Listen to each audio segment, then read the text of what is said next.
Good morning, world.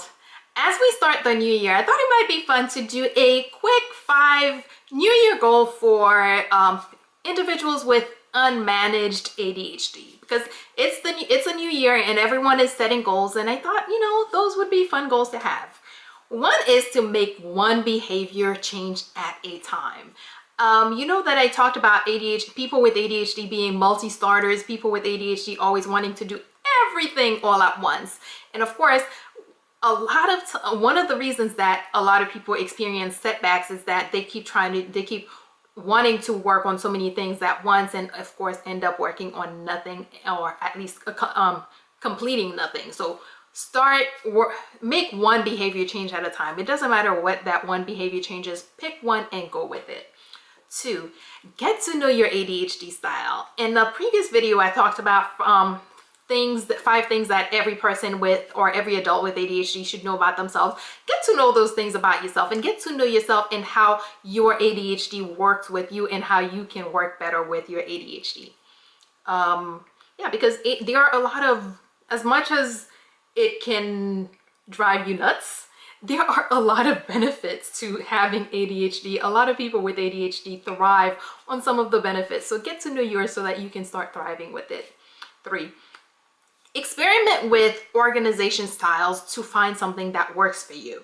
And notice I say experiment to find one that works for you. There's no yes, and having an organization system is going to be a whole lot of change, and you'll see things completely different once you have a great organization system that's working for you. But not every organization system works for every person. So experiment with different styles and see what you can implement that is going to make the difference in your life. 4, stop the negative talk from yourself as well as from others, because a lot of times, people with ADHD have trouble with following through and trouble with getting things done, trouble with deadlines.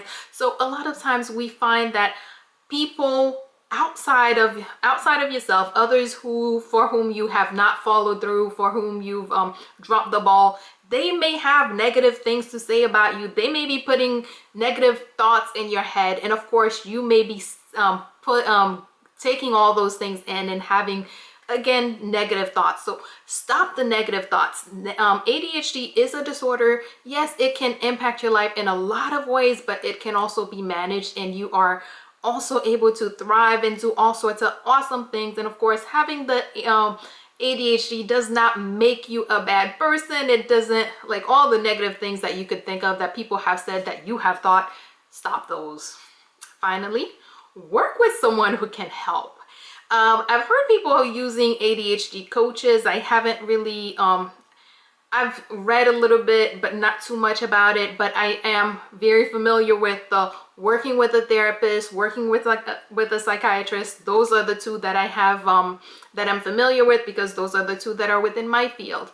If you're going to work with a therapist, do that. If you're going to work with a psychiatrist, do that. Of course, my preference is having that combination of a psychiatrist and a therapist, because I think it works best that way. But whatever method you're going to choose, find someone that you can work with and stick with it, because a lot of times what people will do is, okay, let me start here. Okay, I did 1 session. I think I'm good for now. Let me go on to the stick with a plan. Like, stick with something for a while until you start having the benefits of it. Because if you're doing it here, there, and everywhere, you may not have enough time to really get the benefits of it. Quick recap. 1, make behavior changes one at a time. Stop trying to do everything. Start focusing on getting one thing changed at a time. That way you can actually get something completed. 2, get to know your ADHD style, because there's a lot of things that you can learn about yourself, about your own, how your ADHD work, and how you can work better with your ADHD. Experiment with different organization styles until you find something that works for you, because you're different from every other person with ADHD. Stop the negative talk, both from yourself as well as from other people. Do not allow people to put you down, and most certainly do not put yourself down. And finally, work with someone and stick with it. Stop doing that here, there, everywhere. Get with somebody, get with a therapist, and stick with a program for a while until you start seeing some benefits. And that is all we have for today. Good morning, world. Have an awesome day.